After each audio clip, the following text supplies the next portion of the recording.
बिस्मिल्लाहिर्रहमानिर्रहीम। आज हम आपकी बहुत ही फरमाइश पे झटपट बनने वाला पकोड़ा मिक्स जो है बजट में रहते हुए बनाना सिखा रहे हैं।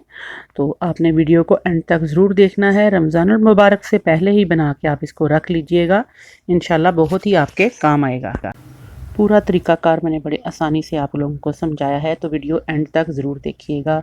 इसमें जो जो चीज़ें शामिल की गई हैं वो हर घर में आसानी से मिल जाती हैं, तो आप इनको इस्तेमाल करके बेहतरीन सा पकोड़ा मिक्स जो है वो घर में आप बना सकते हैं।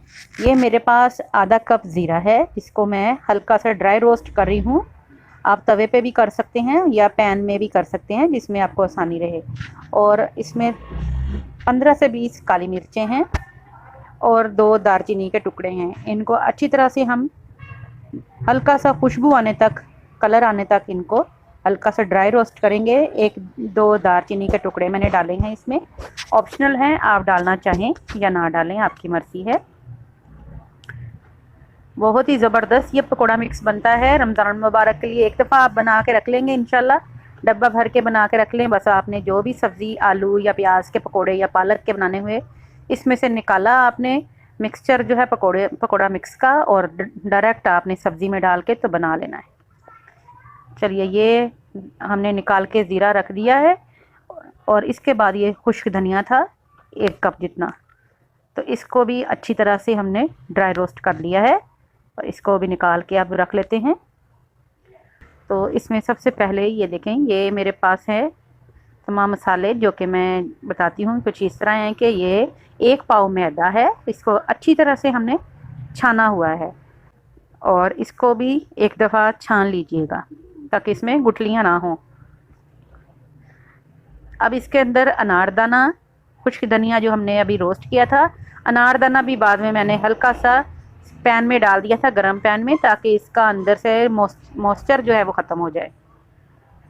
इसके बाद ये ज़ीरा जो हमने रोस्ट किया था, आधा कप जितना पड़ा है। रेड चिली फ्लेक्स हैं, यानी कि दादड़ मिर्च आधा कप पड़ी है, और अजवाइन है आधा कप, और कसूरी मेथी है आधा कप। नमक मैं इसमें शामिल नहीं कर रही, क्योंकि नमक आप अपने टेस्ट के हिसाब से कम ज़्यादा डाल लीजिएगा। बाज़ दफ़ा ब्लड प्रेशर के पेशेंट होते हैं, तो उनके लिए भी मसला हो जाता है। अब ये बेसन और मैदा जो है इसको मिक्स कर लेंगे।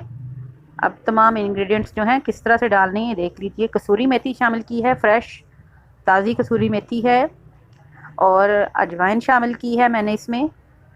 दादड़ मिर्च जो होती है, रेड चिली फ्लेक्स, इसकी जगह पे आप सुरख दूसरी मिर्च भी शामिल कर सकते हैं। अब मैं 3 चीज़ें मैंने बचा ली हैं, ये देखें मैंने कौन कौन सी चीज़ें बचाई हैं।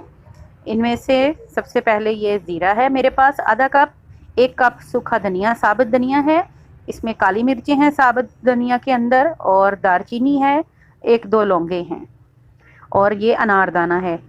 तो इन तमाम चीज़ों को हम अच्छी तरह से मिक्स कर लें, फिर आपको दिखाते हैं।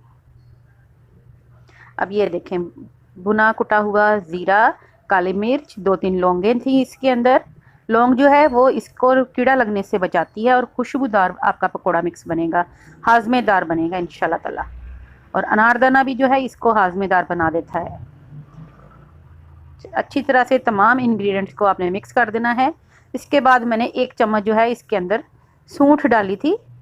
सूंठ जो है ये भी आपके पकोड़े जो हैं हज़म करने में आसानी देती है। अब एक बड़ा डब्बा ले लें, कोई भी एयर टाइट आपके पास जो भी आसानी से है। तो तमाम सारा मसाला जो हमने पकोड़ा मिक्स बनाया है इसको इस तरह से डाल दीजिए। इसमें खुश्क ड्राई आपका कंटेनर हो जिसके अंदर आपने डालना है। अब लकड़ी के चम्मच से मैं सब मसाले जितने भी डाले थे अच्छी तरह से मिक्स कर रही हूँ। ये मेरा पकोड़ा मिक्स 1 महीने के लिए माशाल्लाह तैयार है, क्योंकि रमज़ान मुबारक में हमें कोशिश होती है कि इबादत का ज़्यादा से ज़्यादा टाइम मिल जाए हमें। इंशाल्लाह ये आपके बहुत काम आएगा। चलिए, मैं इससे आपको पकोड़े बनाना भी सिखा देती हूँ। हमारी बच्चियाँ बिगनर्स भी जो हैं वो भी इन पकोड़ों को बहुत आसानी से बना लेंगी। तो ये पकोड़ा मिक्स जो है, इसमें मैंने 1 चम्मच जो है 1 टीस्पून जितना नमक डाला है। तो 1 कप जितना मजरिंग किया हुआ हमारा पकोड़ा मिक्स है, और 2 आलू जो हैं उनको बारीक चिप्स की तरह और लंबे हमने कद्दूकश किए हुए हैं। तो इसमें पकोड़ा मिक्स शामिल कर देंगे। 2 आलू हैं और 1 कप हमारा पकोड़ा मिक्स है। थोड़ा सा पानी डालूंगी। आलू जो हैं वो मैंने धोए हुए हैं, तो उसके अंदर भी पानी है, मॉइस्चर है, इस वजह से पानी बहुत मामूली सा डालेंगे इसमें। तो सिर्फ 2 से 3 चम्मच मैंने पानी डाला है। अब हाथ की मदद से मैं इसको अच्छी तरह से मसल दूंगी, ताकि जो आलूओं के अंदर मॉइस्चर है उससे ये हमारे पकोड़ा जो है, ये जो बैटर बना रहे हैं हम पकोड़ा मिक्स का, अच्छी तरह से मिक्स हो जाए, अच्छी तरह से आलूओं पे जज़ब हो जाए। जिस तरह के बाज़ार के बिल्कुल वैसा ही इंशाल्लाह आपको टेस्ट इसका आएगा। नमक आप अपने टेस्ट के हिसाब से इसमें डाल लीजिएगा, तकरीबन हाफ़ टी स्पून या 1 टीस्पून। बहुत ही लाजवाब क्रिस्पी और क्रंची हमारे ये पकोड़े तैयार हैं। तो आप लोग भी ज़रूर ट्राई कीजिएगा और ये पकोड़ा मिक्स आज ही बना के रख लें। बहुत ही हाज़मेदार है, आपके लिए बहुत ही फ़ायदेमंद है। आपको रमज़ान मुबारक में इसके बहुत ज़्यादा फ़ायदा होगा। तो उम्मीद करती हूँ आज की रेसिपी आपके बहुत काम आएगी। दुआओं में याद रखिएगा, अपना ख्याल रखिएगा। अल्लाह हाफ़िज़।